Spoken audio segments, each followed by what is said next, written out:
नमस्कार। आइए हम लोग प्रेमचंद की एक मशहूर कहानी मां सुनते हैं। आज बंदी छूटकर घर आ रहा है। करुणा ने एक दिन पहले ही घर लीप पोत रखा था। इन 3 वर्षों में उसने कठिन तपस्या करके जो 10-5 रुपए जमा कर रखे थे वह सब पति के सत्कार और स्वागत की तैयारियों में खर्च कर दिए। पति के लिए धोतियों का जोड़ा लाई थी, नए कुर्ते बनवाए थे, बच्चे के लिए नए कोट और टोपी की आयोजन की थी। बार बार बच्चे को गले लगाती और प्रसन्न होती। अगर इस बच्चे ने सूर्य की भांति उदय होकर उसके अंधेरे जीवन को प्रदीप्त न कर दिया होता तो कदाचित ठोकरों ने उसके जीवन का अंत कर दिया होता। पति के कारावास दंड के 3 ही महीने बाद इस बालक का जन्म हुआ। उसी का मुंह देख देख कर करुणा ने यह 3 साल काट दिए थे। वह सोचती, जब मैं बालक को उनके सामने ले जाऊंगी तो वह कितने प्रसन्न होंगे। उसे देखकर पहले तो चकित हो जाएंगे, फिर गोद में उठा लेंगे और कहेंगे, करुणा, तुमने यह रत्न देकर मुझे निहाल कर दिया। कैद के सारे कष्ट बालक की तोतली बातों में भूल जाएंगे। उसकी एक सरल पवित्र मोहक दृष्टि हृदय की सारी व्यथाओं को धो डालेगी। इस कल्पना का आनंद लेकर वह फूली न समाती थी। वह सोच रही थी, आदित्य के साथ बहुत से आदमी होंगे। जिस समय वह द्वार पर पहुंचेंगे, जय जय शंकर की ध्वनि से आकाश गूंज उठेगा। वह कितना स्वर्गीय दृश्य होगा। उन आदमियों के बैठने के लिए करुणा ने एक फटा सा टाट बिछा दिया था। कुछ पान बना लिए थे और बार बार आशामय नेत्रों से द्वार की ओर ताकती थी। पति की वह सुदृढ़, उदार, तेजपूर्ण मुद्रा बार बार आंखों में फिर जाती थी। उनकी वे बातें बार बार याद आती थीं जो चलते समय उनके मुख से निकली थीं। उनका वह धैर्य, वह आत्मबल जो पुलिस के प्रहारों के सामने भी अटल रहा था, वह मुस्कुराहट जो उस समय भी उनके अधरों पर खेल रही थी, वह आत्माभिमान जो उस समय भी उनके मुख से टपक रहा था, क्या करुणा के हृदय से कभी विस्मृत हो सकता था? उनका स्मरण आते ही करुणा के निस्तेज मुख पर आत्म गौरव की लालिमा छा गई। यही वह आलंबन था जिसने इन 3 वर्षों की घोर यातनाओं में भी उसके हृदय को आश्वासन दिया था। कितनी ही रातें फांकों से गुजरी, बहुधा घर में दीपक जलाने की नौबत भी न आती थी, पर दीनता के आंसू कभी उसकी आंखों से न गिरे। आज उन सारी विपत्तियों का अंत हो जाएगा। पति के प्रगाढ़ आलिंगन में वह सब कुछ हंसकर झेल लेगी। वह अनंत निधि पाकर फिर उसे कोई अभिलाषा न रहेगी। गगन पथ का चिरगामी पथिक लपका हुआ विश्राम की ओर चला जाता था, जहां संध्या ने सुनहरी फर्श सजाया था और उज्जवल पुष्पों की सेज बिछा रखी थी। उसी समय करुणा को एक आदमी लाठी टेकता आता दिखाई दिया, मानो किसी जीर्ण मनुष्य की वेदना ध्वनि हो। पग पग पर रुककर खांसने लगता था। उसका सिर झुका हुआ था। करुणा उसका चेहरा न देख सकती थी, लेकिन चाल ढाल से कोई बूढ़ा आदमी मालूम होता था। पर एक क्षण में जब वह समीप आ गया तो करुणा उसे पहचान गई। वह उसका प्यारा पति ही था, किंतु शोक, उसकी सूरत कितनी बदली हुई थी। वह जवानी, वह तेज, वह चपलता, वह सुगठन सब प्रस्थान कर चुका था। केवल हड्डियों का एक ढांचा रह गया था। न कोई संगी, न साथी, न यार, न दोस्त। करुणा उसे पहचानते ही बाहर निकल आई, पर आलिंगन की कामना हृदय में दबकर ही रह गई। सारे मंसूबे धूल में मिल गए। सारा मनोल्लास आंसुओं के प्रवाह में बह गया, विलीन हो गया। आदित्य ने घर में कदम रखते ही मुस्कुराकर करुणा को देखा, पर उस मुस्कान में वेदना का एक संसार भरा हुआ था। करुणा ऐसी शिथिल हो गई मानो हृदय का स्पंदन रुक गया हो। वह फटी हुई आंखों से स्वामी की ओर टकटकी बांधे खड़ी थी, मानो उसे अपनी आंखों पर अब भी विश्वास न आता हो। स्वागत या दुख का एक शब्द भी उसके मुंह से न निकला। बालक भी उसकी गोद में बैठा हुआ सहमी आंखों से इस कंकाल को देख रहा था और माता की गोद में चिपटा जाता था। आखिर उसने कातर स्वर में कहा, यह तुम्हारी क्या दशा है? बिल्कुल पहचाने नहीं जाते? आदित्य ने उसकी चिंता को शांत करने के लिए मुस्कुराने की चेष्टा करके कहा, कुछ नहीं, जरा दुबला हो गया हूं। तुम्हारे हाथों का भोजन पाकर फिर स्वस्थ हो जाऊंगा। करुणा बोली, सूख कर कांटा हो गए हो, क्या वहां भरपेट भोजन भी नहीं मिलता? तुम कहते थे राजनीतिक आदमियों के साथ बड़ा अच्छा व्यवहार किया जाता है, और वह तुम्हारे साथी क्या हो गए जो तुम्हें आठों पहर घेरे रहते थे और तुम्हारे पसीने की जगह खून बहाने को तैयार रहते थे? आदित्य की त्योरियों पर बल पड़ गए। बोले, यह बड़ा ही कटु अनुभव है करुणा। मुझे न मालूम था कि मेरे कैद होते ही लोग मेरी ओर से यूं आंखें फेर लेंगे, कोई बात भी न पूछेगा। राष्ट्र के नाम पर मिटने वालों का यही पुरस्कार है, यह मुझे न मालूम था। जनता अपने सेवकों को बहुत जल्द भूल जाती है, यह तो मैं जानता था, लेकिन अपने सहयोगी और सहायक इतने बेवफा होते हैं, इसका मुझे यह पहला ही अनुभव हुआ। लेकिन मुझे किसी से शिकायत नहीं, सेवा स्वयं अपना पुरस्कार है। मेरी भूल थी कि मैं इसके लिए यश और नाम चाहता था। करुणा बोली, तो क्या वहां भोजन भी न मिलता था? आदित्य ने कहा, यह न पूछो करुणा, बड़ी करुण कथा है। बस यही गनीमत समझो कि जीता लौट आया।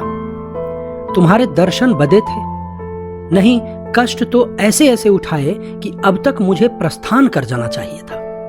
मैं जरा लेटूंगा, खड़ा नहीं रहा जाता। दिन भर में इतनी दूर आया हूं। करुणा, चलकर कुछ खा लो और आराम से लेटो।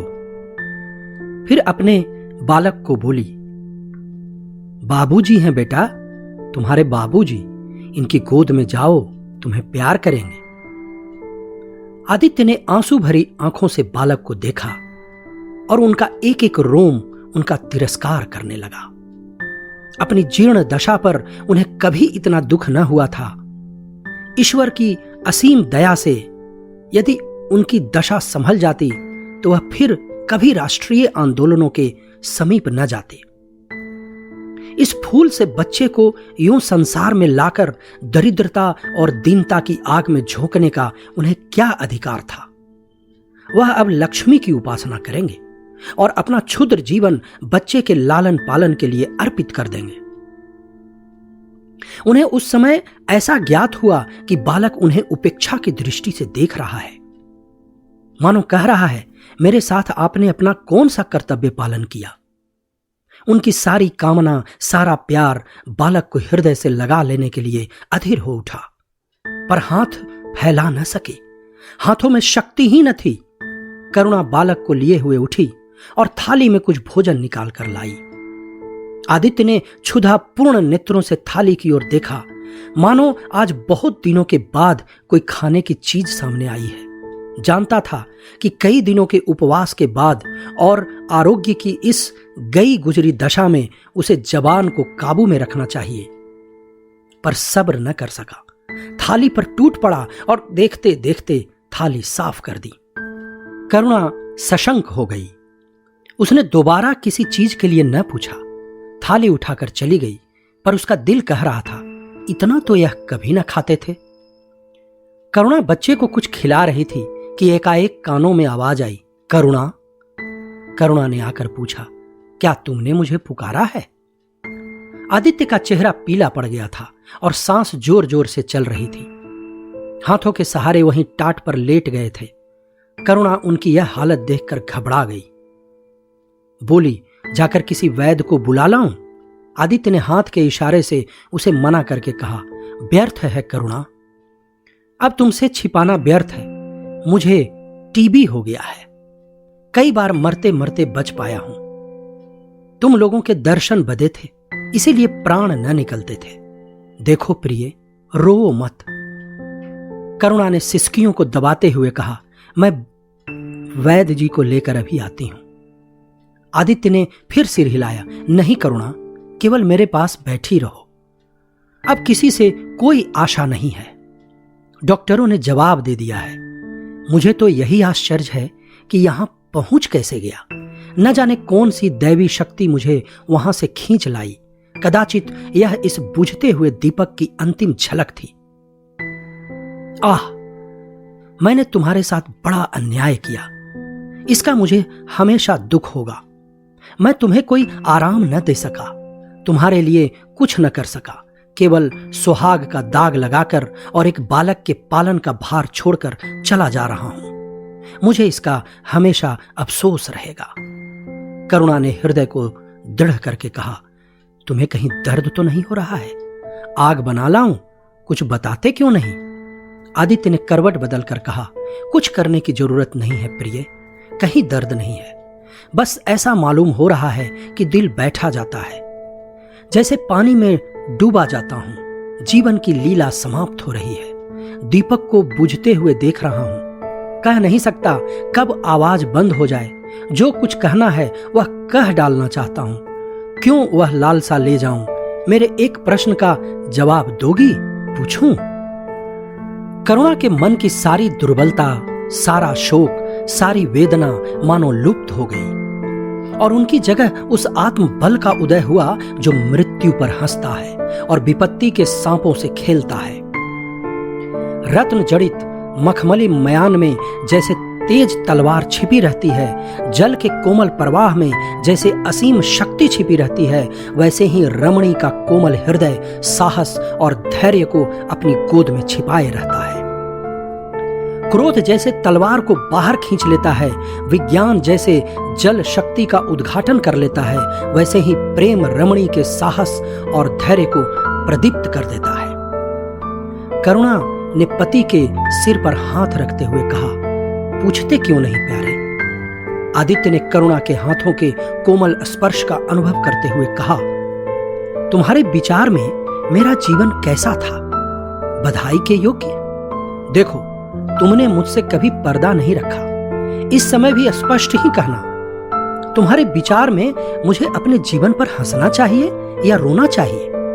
करुणा ने उल्लास के साथ कहा, यह प्रश्न क्यों करते हो प्रियतम? क्या मैंने तुम्हारी कभी उपेक्षा की है? तुम्हारा जीवन देवताओं का सा जीवन था, निस्वार्थ, निर्लिप्त और आदर्श।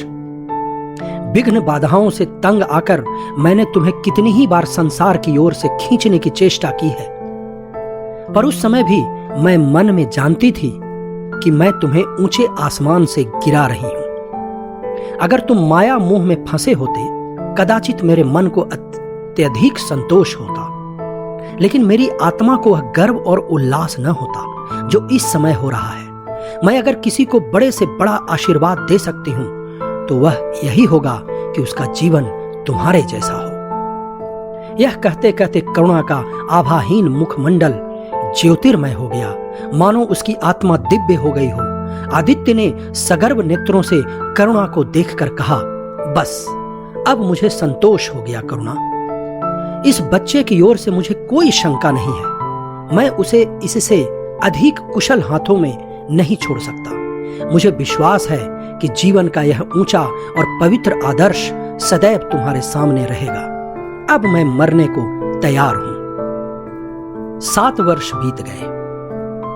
बालक प्रकाश अब 10 साल का रूपवान, बलिष्ठ, प्रसन्न मुख कुमार था। बला का तेज, साहसी और मनस्वी। भय तो उसे छू भी नहीं गया था। करुणा का संतप्त हृदय उसे देखकर शीतल हो जाता।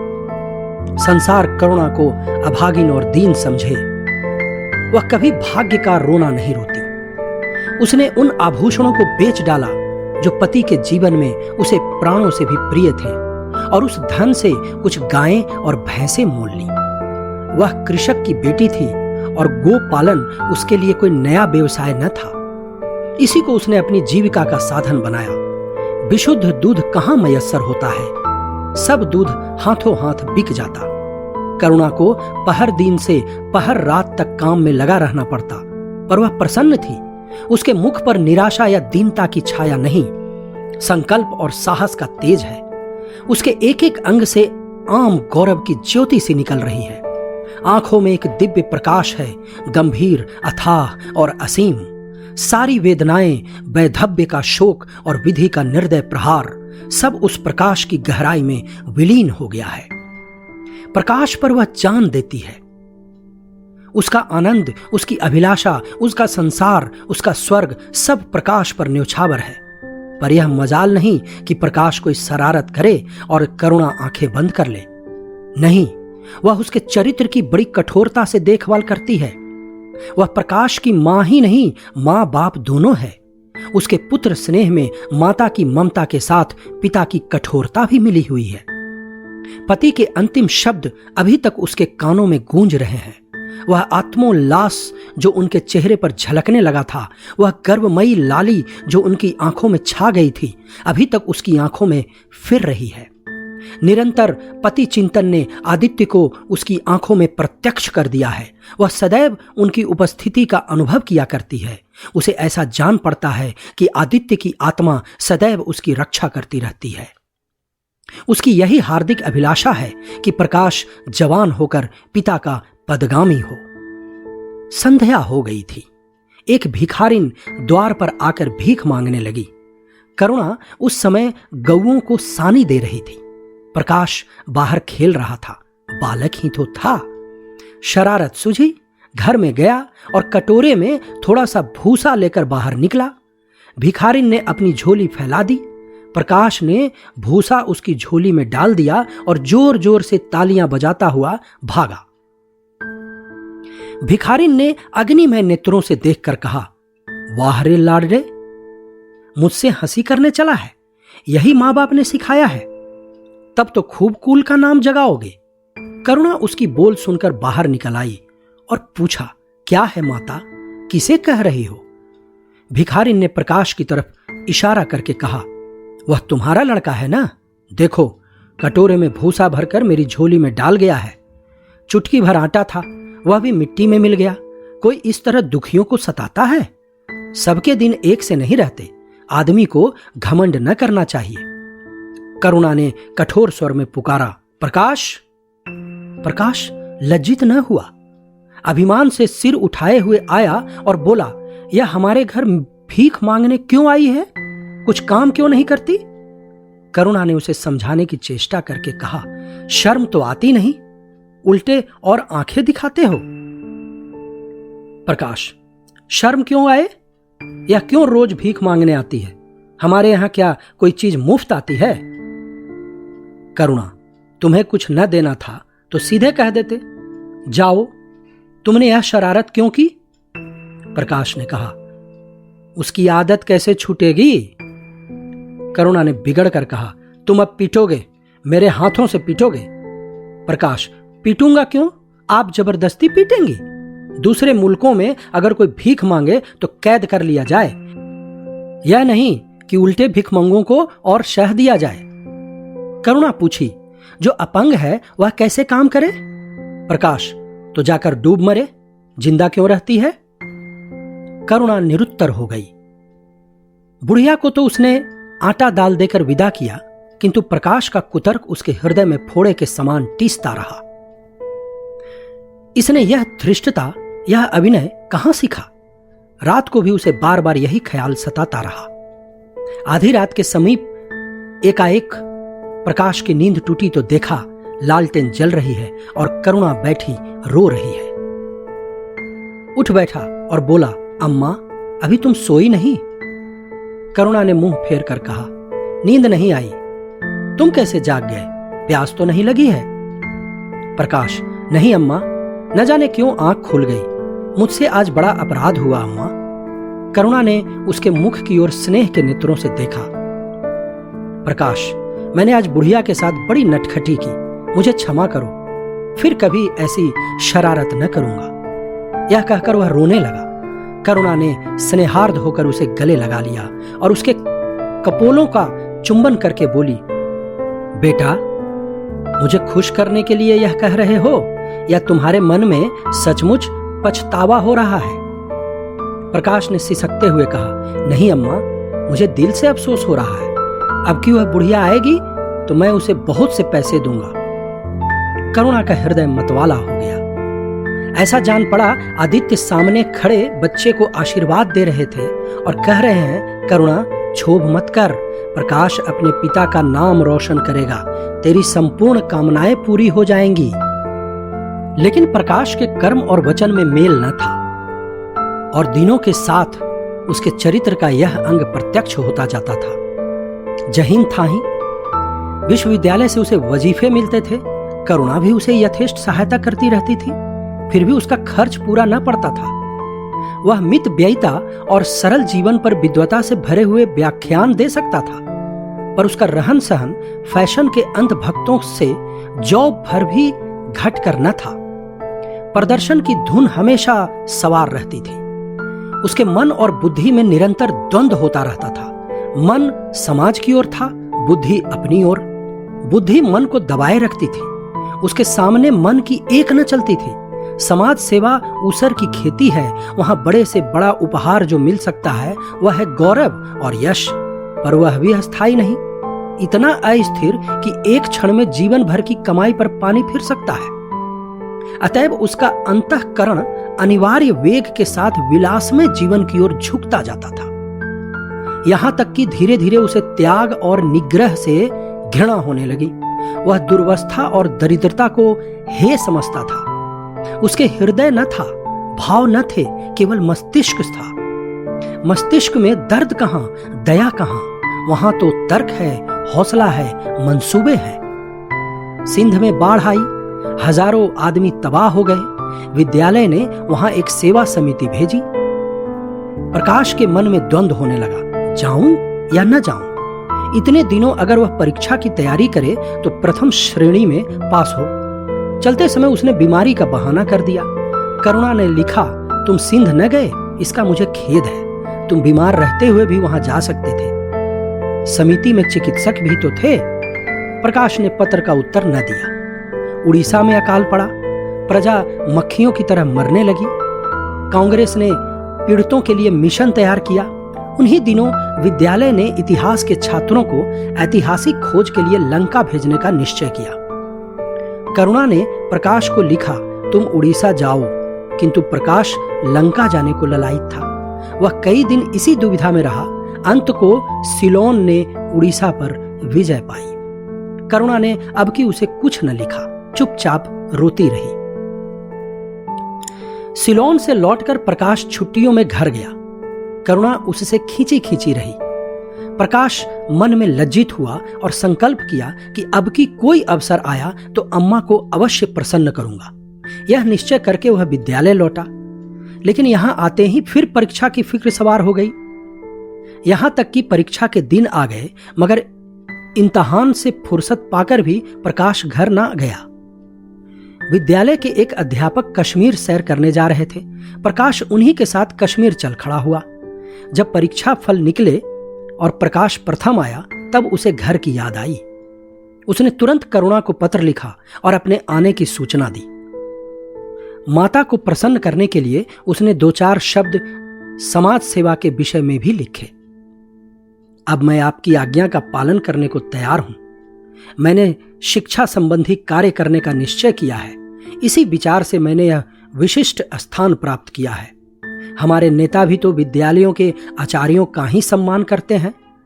अभी तक इन उपाधियों के मोह से मुक्त नहीं हुए हैं। यह उपाधि लेकर वास्तव में मैंने अपने सेवा मार्ग से एक बाधा हटा दी है। हमारे नेता भी योग्यता, सदुत्साह, लगन का उतना सम्मान नहीं करते जितना उपाधियों का करते हैं। अब सब मेरी इज्जत करेंगे और जिम्मेदारी का काम सौंपेंगे, जो पहले मांगे भी न मिलता था। करुणा की आस फिर बंधी। विद्यालय खुलते ही प्रकाश के नाम रजिस्ट्री का पत्र पहुंचा। उन्होंने प्रकाश को इंग्लैंड जाकर विद्या अभ्यास करने के लिए सरकार ने वजीफे की मंजूरी की सूचना दी थी। प्रकाश पत्र हाथ में लिए हर्ष के उन्माद में जाकर मां से बोला, अम्मा, इंग्लैंड जाकर पढ़ने के लिए सरकारी वजीफा मिल गया। करुणा ने उदासीन भाव से पूछा, तो तुम्हारा क्या इरादा है? प्रकाश, मेरा इरादा? ऐसा अवसर पाकर भला कौन छोड़ता है? करुणा, तुम तो स्वयं सेवकों में भर्ती होने जा रहे थे। प्रकाश बोला, तो क्या आप समझती हैं स्वयं सेवक बन जाना ही समाज सेवा है? मैं इंग्लैंड से आकर भी तो सेवा कार्य कर सकता हूं। और अम्मा, सच पूछो तो एक मजिस्ट्रेट अपने देश का जितना उपकार कर सकता है उतना 1000 स्वयं सेवक मिलकर भी नहीं कर सकते। मैं तो सिविल सर्विस की परीक्षा में बैठूंगा और मुझे विश्वास है कि सफल हो जाऊंगा। करुणा ने चकित होकर पूछा, तो क्या तुम मजिस्ट्रेट हो जाओगे? प्रकाश ने कहा, सेवा भाव रखने वाला एक मजिस्ट्रेट कांग्रेस के 1000 सभापतियों से ज्यादा उपकार कर सकता है। अखबारों में उसकी लंबी लंबी तारीफें न छपेंगी, उसकी बातों पर तालियां न बजेंगी, जनता उसके जुलूस की गाड़ी न खींचेंगी और न विद्यालय के छात्र उसको अभिनंदन पत्र देंगे, पर सच्ची सेवा मजिस्ट्रेट ही कर सकता है। करुणा ने आपत्ति के भाव से कहा, लेकिन यही मजिस्ट्रेट तो समाज के सेवकों को सजाए देते हैं, उन पर गोलियां चलाते हैं। प्रकाश बोला, अगर मजिस्ट्रेट के हृदय में परोपकार का भाव है तो वह नरमी से वही काम कर सकता है जो दूसरे गोलियां चलाकर भी नहीं कर सकते। करुणा बोली, मैं यह न मानूंगी। सरकार अपने नौकरों को इतनी स्वाधीनता नहीं देती, वह एक नीति बना देती है और हर एक सरकारी नौकर को उसका पालन करना पड़ता है। सरकार की पहली नीति यह है कि वह दिन दिन अधिक संगठित और दृढ़ हो। इसके लिए स्वाधीनता के भावों का दमन करना जरूरी है। अगर कोई मजिस्ट्रेट इस नीति के विरुद्ध काम करता है तो वह मजिस्ट्रेट न रहेगा। वह हिंदुस्तानी मजिस्ट्रेट था जिसने तुम्हारे बाबूजी को जरा सी बात पर 3 साल की सजा दे दी। इस सजा ने उनके प्राण लिए। बेटा, मेरी इतनी बात मानो, सरकारी पदों पर न गिरो। मुझे यह मंजूर है कि तुम मोटा खाकर और मोटा पहनकर अपने देश की कुछ सेवा करो, इसके बदले कि तुम हाकिम बन जाओ और शान से जीवन बिताओ। यह समझ लो कि जिस दिन तुम हाकिम की कुर्सी पर बैठोगे उस दिन से तुम्हारा दिमाग हाकिमों का सा हो जाएगा। तुम यही चाहोगे कि अफसरों में तुम्हारी नेकनामी और तरक्की हो। एक गंवारू मिसाल लो। लड़की जब तक मैके में कुंवारी रहती है वह अपने को उसी घर का समझती है, लेकिन जिस दिन ससुराल चली जाती है वह अपने घर को दूसरों का घर समझने लगती है। माँ बाप भाई बंद सब वही रहते हैं, लेकिन वह घर अपना नहीं रहता।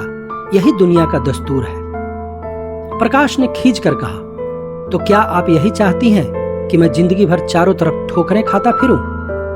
करुणा कठोर नेत्रों से देखकर बोली, अगर ठोकर खाकर आत्मा स्वाधीन रह सकती है तो मैं कहूंगी ठोकर खाना अच्छा है।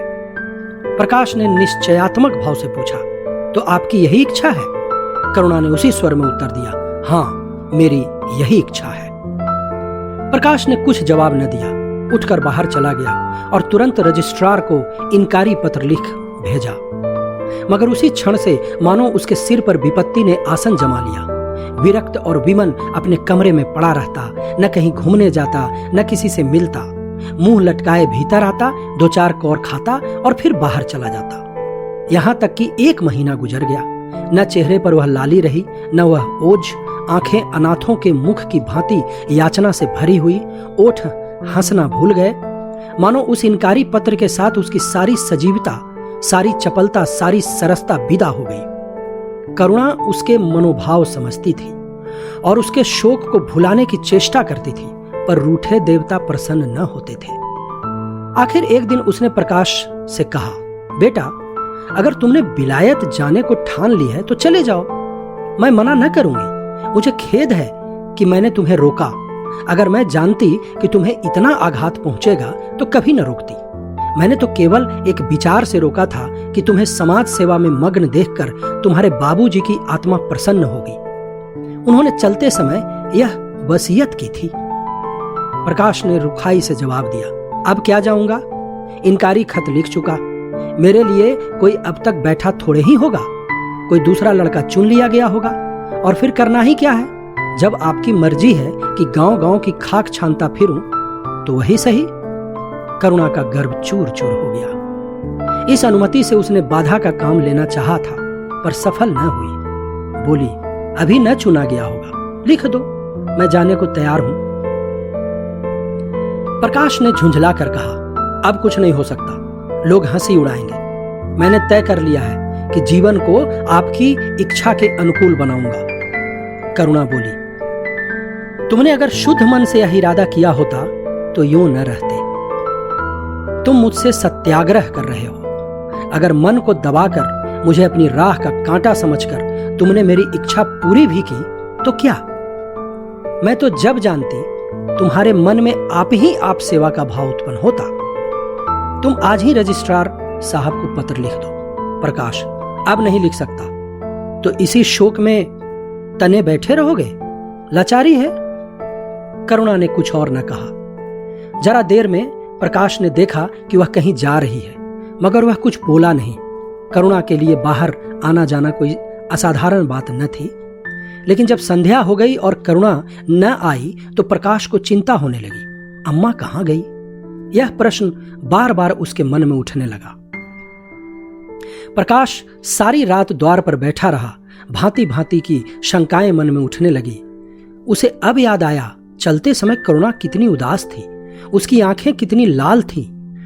यह बातें प्रकाश को उस समय क्यों नजर न आई? वह क्या स्वार्थ में अंधा हो गया था? हां, अब प्रकाश को याद आया। माता ने साफ सुथरे कपड़े पहने थे, उसके हाथ में छतरी भी थी। तो क्या वह कहीं बहुत दूर गई है? किसी से पूछे। अनिष्ट के भय से प्रकाश रोने लगा। श्रावण की अंधेरी भयानक रात थी। आकाश में श्याम मेघमालाएं भीषण स्वप्न की भांति छाई हुई थी। प्रकाश रह रहकर आकाश की ओर देखता था, मानो करुणा उन्हीं मेघमालाओं में छिपी बैठी है। उसने निश्चय किया, सवेरा होते ही मां को खोजने चलूंगा। और अगर तभी किसी ने द्वार खटखटाया। प्रकाश ने दौड़कर खोला तो देखा करुणा खड़ी है। उसका मुखमंडल इतना खोया हुआ, इतना करुण था, जैसे आज ही उसका सुहाग उठ गया है, जैसे अब संसार में उसके लिए कुछ नहीं रहा, जैसे वह नदी के किनारे खड़ी अपनी लदी हुई नाव को डूबते देख रही है और वह कुछ नहीं कर सकती। प्रकाश ने अधीर होकर पूछा, अम्मा कहीं चली गई थी क्या? बहुत देर लगाई? करुणा ने भूमि की ओर ताकते हुए जवाब दिया, एक काम से गई थी, देर हो गई। यह कहते हुए उसने प्रकाश के सामने एक बंद लिफाफा फेंक दिया। प्रकाश ने उत्सुक होकर लिफाफा उठा लिया। ऊपर ही विद्यालय की मुहर थी।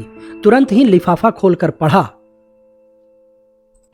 हल्की सी लालिमा चेहरे पर दौड़ गई। पूछा, यह तुम्हें कहां मिल गया? करुणा, तुम्हारे रजिस्ट्रार के पास से लाई हूं। अम्मा, क्या तुम वहां चली गई थी? और क्या करती? कल तो गाड़ी का समय न था, मोटर ले ली थी। प्रकाश एक क्षण तक मौन खड़ा रहा, फिर कुंठित स्वर में बोला, जब तुम्हारी इच्छा नहीं है तो क्यों मुझे भेज रही हो? करुणा ने विरक्त भाव से कहा, इसलिए कि तुम्हारी जाने की इच्छा है। तुम्हारा यह मलिन वेश नहीं देखा जाता। अपने जीवन के 20 वर्ष तुम्हारी हित कामना पर अर्पित कर दिए। अब तुम्हारी महत्वाकांक्षा की हत्या नहीं कर सकती। तुम्हारी यात्रा सफल हो, यह मेरी हार्दिक अभिलाषा है। करुणा का कंठ रूंध गया और कुछ कह न सकी। प्रकाश उसी दिन से यात्रा की तैयारियां करने लगा। करुणा के पास जो कुछ था वह सब खर्च हो गया। कुछ ऋण भी लेना पड़ा। नए सूट बने, सूटकेस लिए गए। प्रकाश अपनी धुन में मस्त था। कभी किसी चीज की फरमाइश लेकर आता, कभी किसी चीज की। करुणा इस एक सप्ताह में कितनी दुर्बल हो गई है। उसके बालों पर कितनी सफेदी आ गई है, चेहरे पर कितनी झुर्रियां पड़ गई हैं, यह उसे कुछ नजर ना आता। उसकी आंखों में इंग्लैंड के दृश्य समाये हुए थे। महत्वाकांक्षा आंखों पर पर्दा डाल देती है। प्रस्थान का दिन आया। आज कई दिन के बाद धूप निकली थी। करुणा स्वामी के पुराने कपड़ों को बाहर निकाल रही थी। उनकी गाढ़े की चादरें, खद्दर के कुर्ते, पाजामे और लिहाफ अभी तक संदूक में संचित थे। प्रतिवर्ष वे धूप में सुखाए जाते और झाड़ पोंछ कर रख दिए जाते थे। करुणा ने आज फिर उन कपड़ों को निकाला, मगर सुखाकर रखने के लिए नहीं, गरीबों को बांट देने के लिए। वह आज पति से नाराज है। वह लुटिया, डोर और घड़ी जो आदित्य की चीर संगिनी थी और जिनकी आज 20 वर्ष से करुणा ने उपासना की थी, आज निकालकर आंगन में फेंक दी गई। वह झोली जो बरसों आदित्य के कंधों पर आरूढ़ रह चुकी थी, आज कूड़े में डाल दी गई। वह चित्र जिसके सामने आज 20 वर्ष से करुणा सिर झुकाती थी, आज बड़ी निर्दयता से भूमि पर डाल दिया गया। पति का कोई स्मृति चिन्ह वह अब अपने घर में नहीं रखना चाहती। उसका अंतःकरण शोक और निराशा से विदीर्ण हो गया था। और पति के सिवा वह किस पर क्रोध उतारे? कौन उसका अपना है? वह किससे अपनी व्यथा कहे, किसे अपनी छाती चीर कर दिखाए?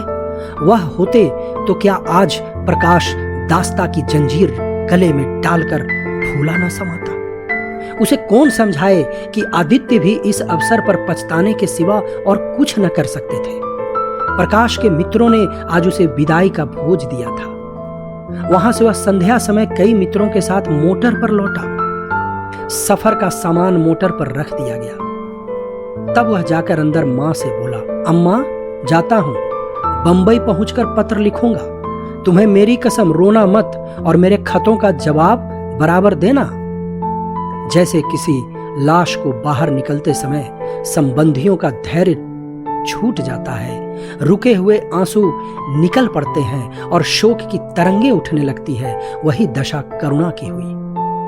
कलेजे में एक हाहाकार हुआ जिसने उसकी दुर्बल आत्मा के एक एक अणु को कंपा दिया। मालूम हुआ पांव पानी में फिसल गया है और मैं लहरों में बही जा रही हूं। उसके मुख से शोक या आशीर्वाद का एक शब्द भी न निकला। प्रकाश ने उसके चरण छुए, अश्रु जल से माता के चरणों को पखारा, फिर बाहर चला गया। करुणा पाषाण मूर्ति की भांति खड़ी थी। सहसा ग्वाले ने आकर कहा, बहू जी भैया चले गए, बहुत रोते थे। तब करुणा की समाधि टूटी। देखा सामने कोई नहीं है। घर में मृत्यु का सा सन्नाटा छाया हुआ है और मानो हृदय की गति बंद हो गई है। सहसा करुणा की दृष्टि ऊपर उठ गई। उसने देखा कि आदित्य अपनी गोद में प्रकाश की निर्जीव देह लिए खड़े रो रहे हैं। करुणा पछाड़ खाकर गिर पड़ी।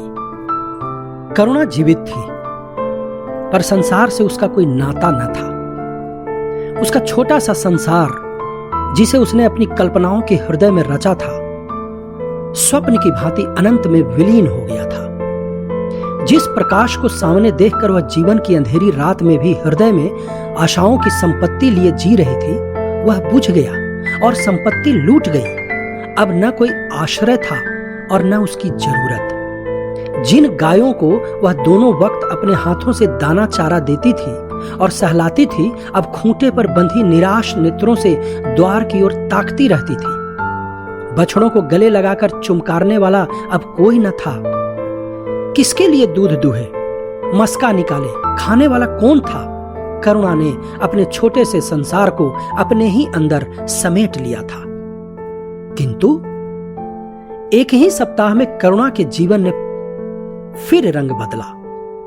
उसका छोटा सा संसार फैलते फैलते विश्वव्यापी हो गया।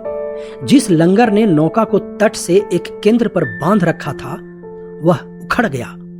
अब नौका सागर के अशेष विस्तार में भ्रमण करेगी, चाहे उद्दाम तरंगों के वक्ष में ही क्यों न विलीन हो जाए। करुणा द्वार पर जा बैठती और मुहल्ले भर के लड़कों को जमा करके दूध पिलाती। दोपहर तक मक्खन निकालती और वह मक्खन मुहल्ले के लड़के खाते। फिर भांति भांति के पकवान बनाती और कुत्तों को खिलाती। अब यही उसका नित्य का नियम हो गया। चिड़ियां, कुत्ते, बिल्लियां, चींटें, चींटियां सब अपने हो गए। प्रेम का वह द्वार अब किसी के लिए बंद न था। उस अंगुल भर जगह में जो प्रकाश के लिए भी काफी न थी, अब समस्त संसार समा गया। एक दिन प्रकाश का पत्र आया।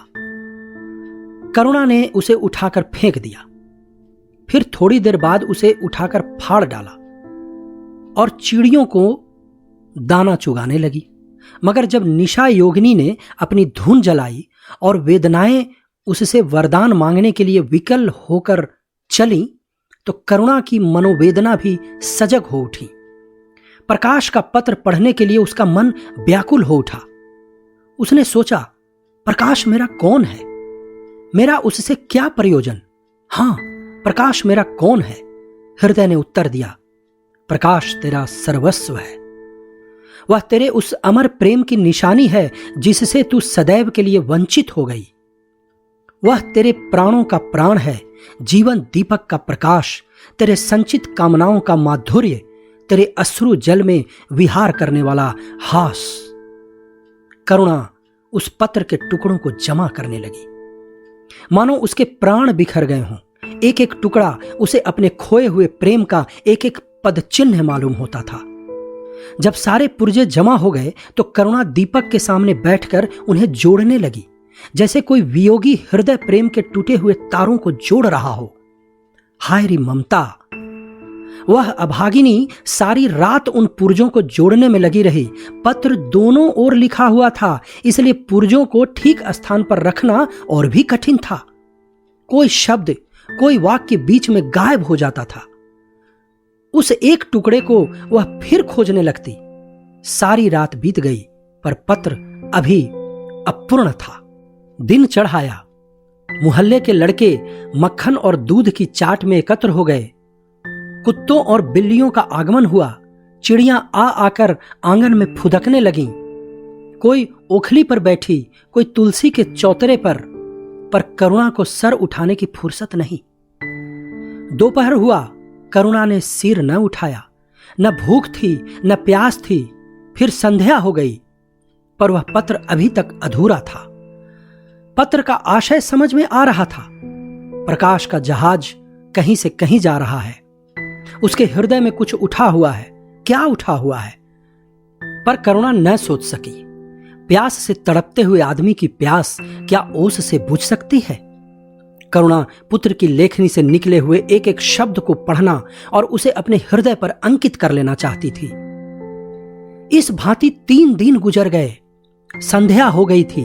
3 दिन की जगी आंखें जरा झपक गई। करुणा ने देखा, एक लंबा चौड़ा कमरा है। उसमें मेजें और कुर्सियां लगी हुई हैं।